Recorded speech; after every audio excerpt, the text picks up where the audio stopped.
welcome to this episode of the Nigerian Theatre Witnesses to History on the Tunde Learning podcast. It's a program on which we bring you veterans of the theatre in Nigeria, those who have contributed into the growth and development of theatre in the last 30, 40, 50, 60 years, and are here to, in their own voices, talk to you about what they did in the Nigerian theatre and how they have moved from one decade to the other. We've had with us Professor Mathew Umukoro, who was HOD at the Department of Theatre Arts in the University of Ibadan, and who served that university and that department for over 40 years. We have had an exciting journey from his primary school in Abeokuta to his secondary school to Igbobi College. And of course, his interaction with Mama Fumilayo Ransom Kuti and his sojourn at the university. Now we have emerged on the letter that he's been waiting for nearly 50 years now from Mandelas. The letter that was supposed to invite him to come and resume his work that he had been offered and that the NYSC program truncated, and that letter hasn't come. Or delayed. He's still thinking that it should be delivered maybe tomorrow or the day after. It should come. But the loss by Mandelas was the gain of academia. He went on to acquire higher degrees, and as I said, he retired as a university professor. He's an author, he's a poet, he's an essayist, he's a dramatist. In fact, he adapted things no longer artists by Chinua Achebe. And that's where we are starting from this week. Tell me how you became so interested in No Longer Artists that you adapted it as a play. Well, at Kaduna, I started a drama group. Right. And In the school or in the society? In the school. In the school. With the students. That's Federal Government College Federal in Government Malali. College, Kaduna. Yes, Malali. I was... Incidentally, that was where I did my orientation for the NYSC. You must have seen my footprint. Yes. Yes. I started this drama group. Mm-hmm. I hadn't had anything like that before. Because the school was only 3 years old when I joined. That's right. And they were all done post the Civil War. Yeah, So it was being headed then by a Briton. Yes. Yes. And I was the British man, Mr. Somers, so much trusted me. And he made me a housemaster. Oh. One of the houses. Really? He made me a housemaster, and they had just finished building housemaster's quarters. So I moved into one of the housemaster's quarters. Wow. Very spacious bungalow, well designed and everything. That's right. With everything provided, up to spoon and forks. Young man. Yes, with no the whole house. Yeah, whole house, and to show you how much confidence that he had in me, there were 4 houses at the initial stage. Okay. And he said he was going to develop 2 more houses. Oh. He wanted them to be 6 houses. houses. Limpopo, and Zambezi or something. Right. Because they were rivers of Africa. Of Africa, that I used to name the houses. Yes.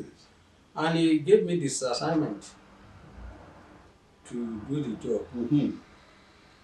By the time I now divided the 4 houses into 6 houses, Yes. my house members Yes. were very unhappy with me that I had virtually given out Divided them into all other places. no. That all the star, athletes and things like that, all that are taking their. Whereas I did it in an objective manner. Right.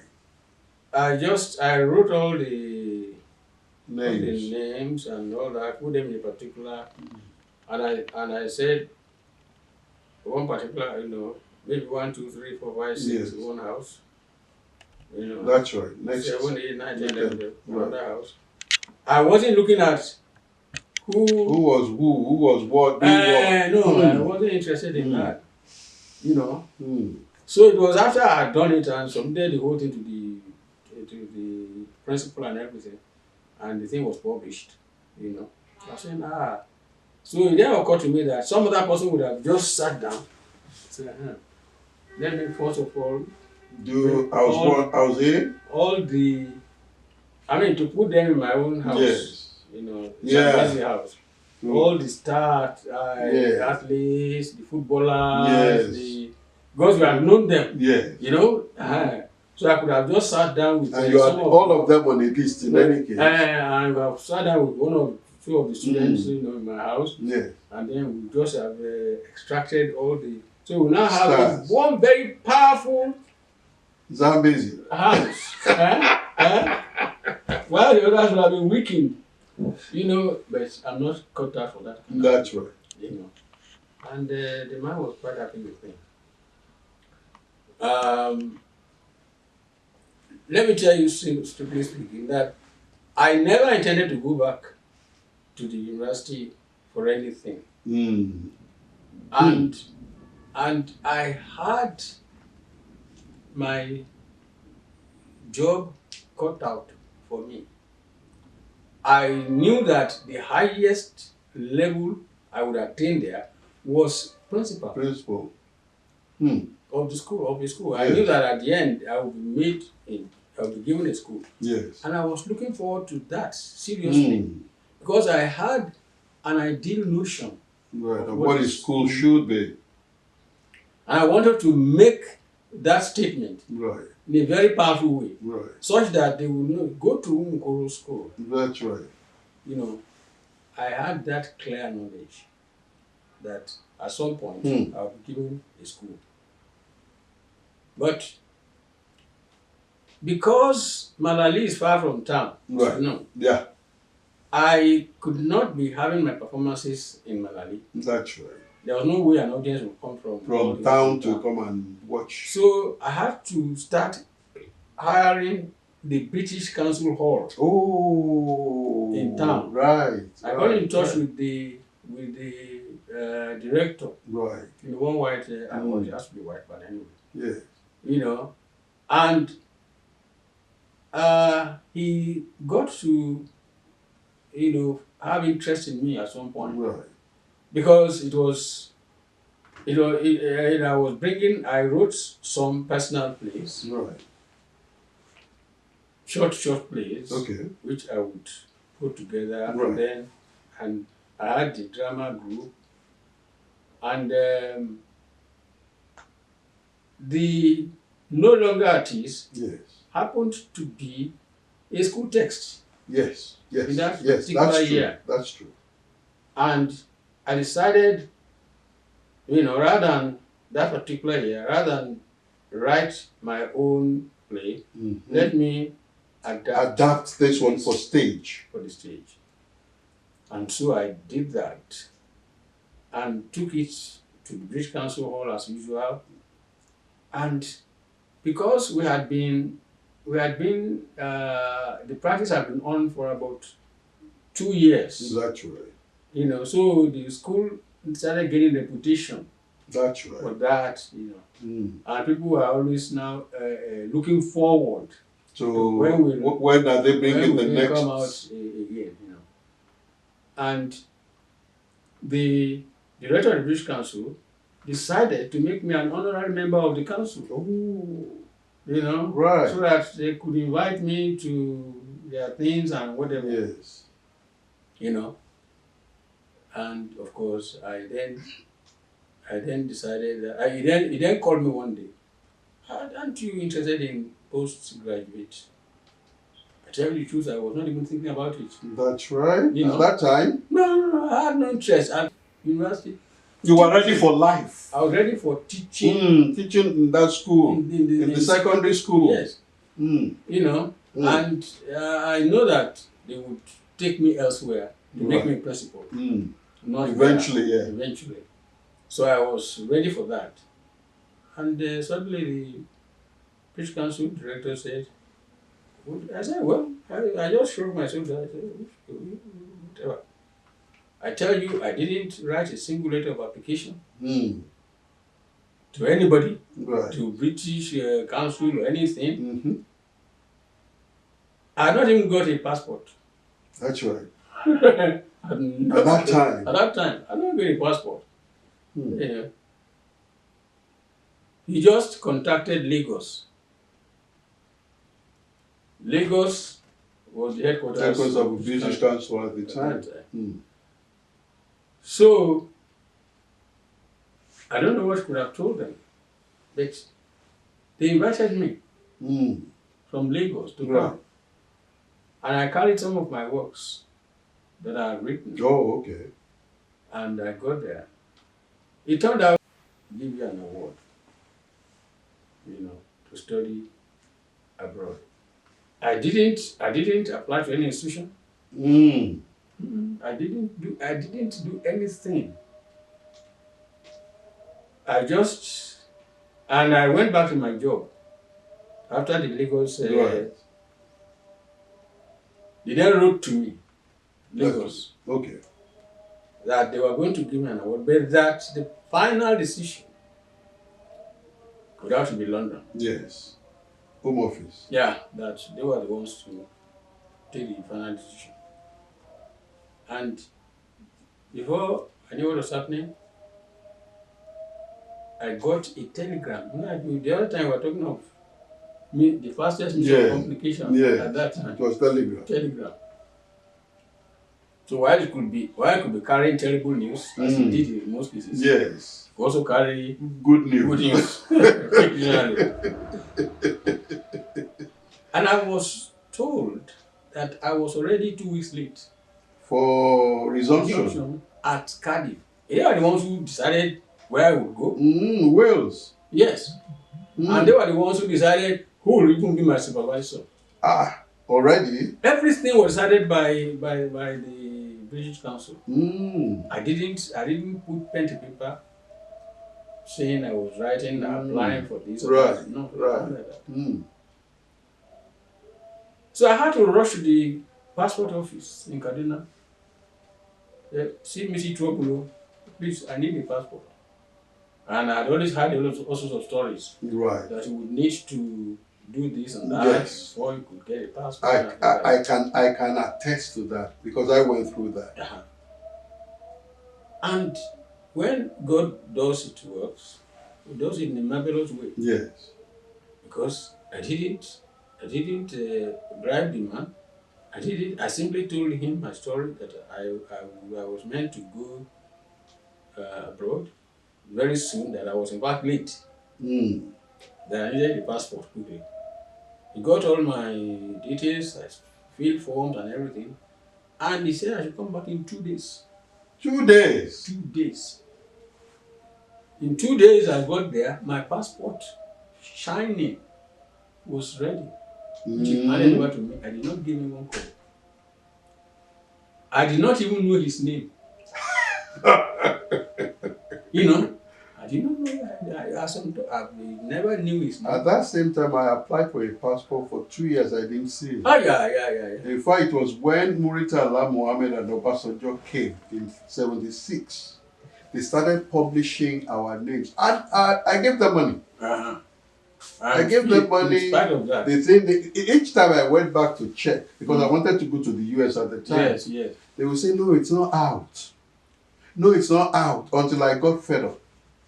So when Muritala and Obasanjo came, there were so many passports that had been ready for years. Mm-hmm. My own was already 2 years Mm-hmm. in the cooler. In the cooler. And so we went to sign for them at the then Ministry of Defense. Yeah. It was terrible. I told you I didn't. So the man just did you a great favor. I didn't. In 2 days. In 2 days, I got back and I gave him my passport. I did not, I was shocked. I go to Kaduna 76. Yes, okay. Okay. And that was going to be 77, 78.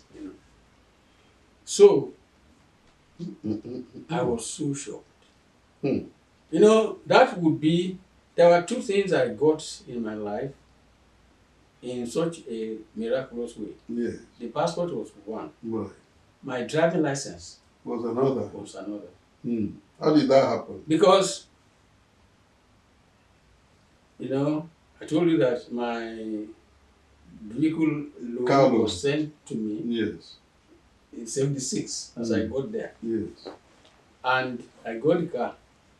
I'd never touched the steering Before. I mean, touch it. Not talk of, really touch it. Touch it. I never, So I had to get a driver. One Yoruba man like that.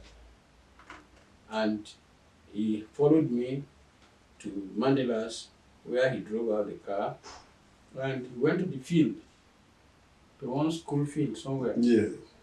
And he said, okay, let me start to learn. And I put my foot in it. I think driving was the fastest thing I ever learned. Fastest thing. As soon as I started moving, right, I just knew that I had got the system. And we turned the school around, the field round several times. And I said, okay, let's go home. I decided to drive it. From the field? From that field to the house. He was seated by my side. He got to the house. Okay. The next day, I go to the driver's seat again. So your job is just to sit down. That's right. Just sit down so that they will say, where is your license driver? That's it. By my side. That's the man there. And he didn't drive me again. After bringing out the car? No, he didn't drive me again. Really? No. And after 3 months, I decided to drive down to the south. No, from Kaduna? Yes. How did you do it? Look, I had become so confident about my driving, but I said that I had not driven inter-town. Right. So I decided to drive to Zaria.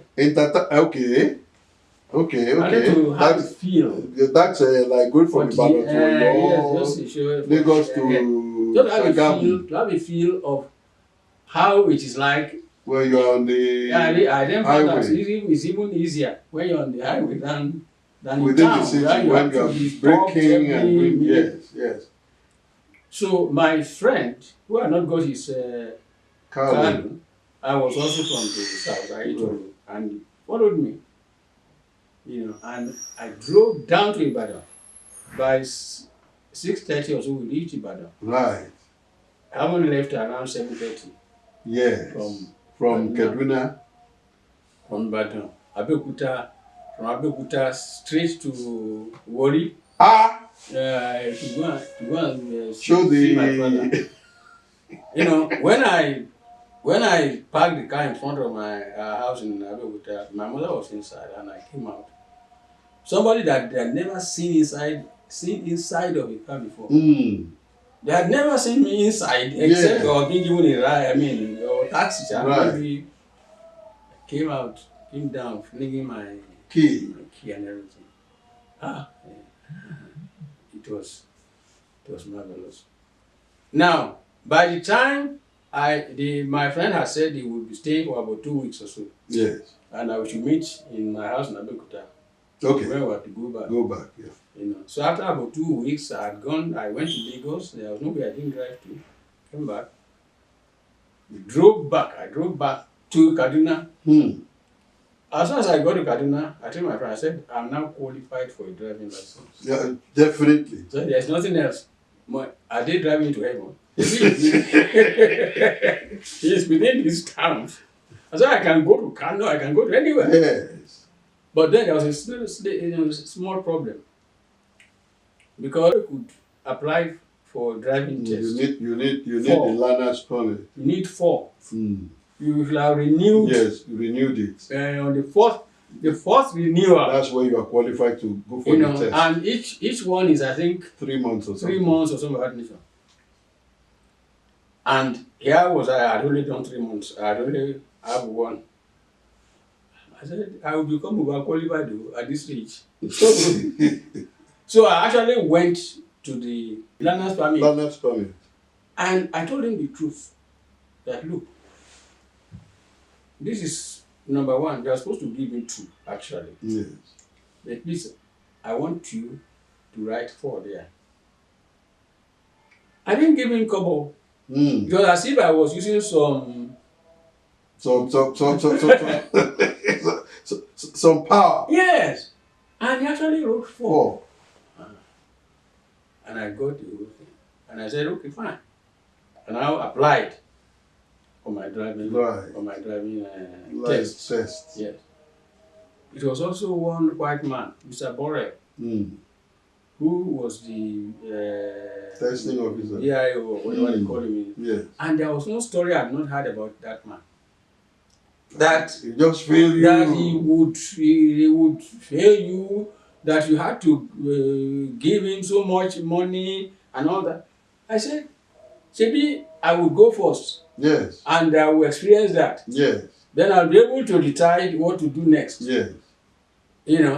Not knowing that, in fact, many of those who are using, they were just using him to collect money. From people. Yes. Yeah. They were just using him to collect money. They would say, Borrell, if you give me, but I don't go near him. Otherwise. So I didn't. I got my. On the day of the. I had already dismissed my driver.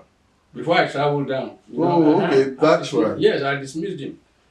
So on the day I first took the car for proper, servicing. Right. Washed it very well. The thing was as clean as new. Then when I drove close to the VIO's office, I saw one filling station. I saw some gentlemen who stood there. I said, one of you must be a driver. He said, yeah. So show me your. Said, I'm going for a test. You will be my driver. If they ask me for my driver, I'm going to pay you for your service. So he entered and I drove to the place.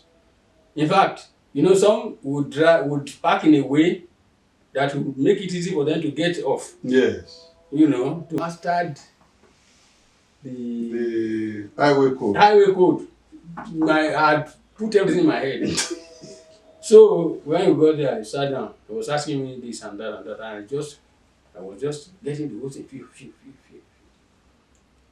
said, okay, let's go. Okay, let's go. We got there. My test started from there because I had to force reverse properly. Yes. Before I could take off. Yes. And it took me right to the thickest part of the traffic. And I was doing everything perfectly well. And it's not like a friend of mine, who after he had run into a ditch, And the VIO had to go, back in public transport. He then came later to come and ask for his result. He has called himself. He has called himself. Asking for his result. Which result? Which result? Yeah. So after he had taken me around the difficult places, he said, okay, let's go back to the office. And when we got to the office, I parked again. He said, Mathew, follow me. And I followed him to his office. He just brought out the driving license. He just, passed, failed. Yes. One of the things. Yes. Just, rubbed up it, failed, passed, just stamped it, just signed it. And I still remember the statement he made. He said, well done, Mathew, keep up with your good driving. That's right. I just got my something and I went. No, so those two things, the passport, my passport and my driving license were the things that I got in a very miraculous way. So I didn't go back to UI again. Right. I told I wrote to the ministry that since they were not going to give me the scholarship, since it was British Council that was giving me the scholarship, I said they should give me leave of absence without pay. No. Oh. I said you should give me leave with pay. Oh. Because they are not going to be responsible for my transport or anything. Yes. They should give me leave with pay. And the last paragraph of that letter said, if you are unable to give me leave with pay, please accept this letter as my letter of resignation. And I signed it. And I gave it to them, And so I knew that if they couldn't give me that leave with pay, I was no longer there. I had resigned. So that one single letter asked for leave with pay or serve as a resignation notice. I got their letter of leave without pay when I was already in Cardiff. That's right. It was forwarded to me there. Right. So I knew that I had no job. Right. So when I was coming back, Jeffrey Aswadi, he wrote, they knew him very much. Yes. He wrote. It was well done. It was, he gave me I wish I hadn't brought it. A very sound recommendation. In fact, he made it clear that whoever was employing me would be quite lucky to have me. That's right. In other words, it's not me that will be lucky to get the job. It's the employer that will be lucky to have me. That's right. And he sent this to many of the universities in Nigeria. Right. Where they knew him. Okay. So I started receiving some unsolicited offers. Offers, yes, when I returned. And Joss even gave me an advanced and accelerated kind of offer. Right. Oti was there at that time. Right. So new team. Yes, he was there at that time. Then when I got to UI, I walked into Adiluba.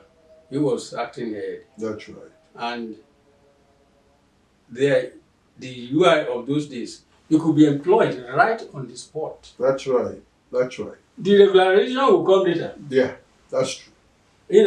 Some people didn't get their employment letters in about 3 months. Yes, they've been employed. Or they will give you employment immediately. Yeah. And then later on, you'll be inviting you, give you a letter. They'll give you a letter of temporary employment. And then later on, you have interview, and then that was when UI was UI. Yes. So that was how I found myself, teaching in UI. In the university. And when, and when Joss was trying to lure me away, I said, stay here. This is your institution, you know. So I don't know what could have You had been. known him in your days in the English department. I didn't remember. In theater arts. He was in theater arts. He was my teacher. He was my teacher. So, I mean, I had to... So you had gone back home? Yes. I had to accept. Yes. But if I had gone to Jos, I would have become a professor long... I know. Long before, you know, because all the politicking, all those, you know, would not have been there. Yes, yes, you know? yes, But, yes. And in any case, just had this department a couple of years before you came back from Cardiff. Yeah. Because it used to be an outpost of Ibadan. Yeah, that's right. Yes. You're right. Before it became a full department. You're right. You know. I think it's also a good place for us to...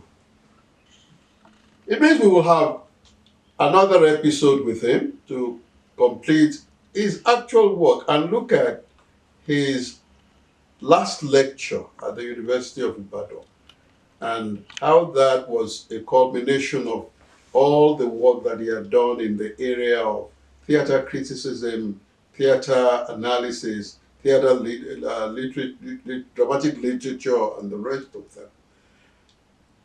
I want to thank you again for your robust recall of all those things that shaped your involvement in academia and in the theater. And